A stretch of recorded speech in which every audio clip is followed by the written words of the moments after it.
So hello everyone, চলো দেখা যাক আমি কি অর্ডার করেছিলাম আর কি পেয়েছি। Let's see.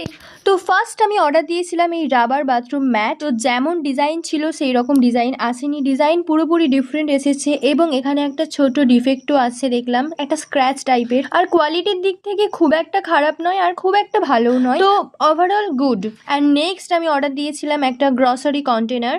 তো এই কন্টেনারে যে প্রবলেমটা হয়েছিল সেটা আমি তোমাদেরকে শেষে বলছি, তোমরা দেখতে থাকো। এখানে ছিল 24 পিসেস, আমি সবগুলো আর ওপেন করিনি। তো এই যে এটা দেখতে পাচ্ছ, এই কন্টেনারটা মিনিমাম 1000 ml হবে, কিন্তু সেখানে লেখা ছিল 1200 ml। তো 1200 ml এখানে মিসিং। ওভারঅল আমার এটা ভালোই লেগেছিল, তোমাদের কেমন লেগেছে কমেন্টে এসে জানাও। আর নেক্সট আমি যেটা অর্ডার দিয়েছিলাম সেটা হলো একটা মশলা বক্স, যেটা তোমরা দেখতেই পেলে। এটা সবই ঠিকঠাক ছিল, কিন্তু এই সাইজ ম্যাটার করে গেছে। মানে এটা যতটা দেখিয়েছিল বড়, ততটা বড় আসেনি, না হলে এটা ঠিকই ছিল। এর মধ্যে তোমাদের কোনটা ভালো লাগলো অবশ্যই কমেন্টে জানিও।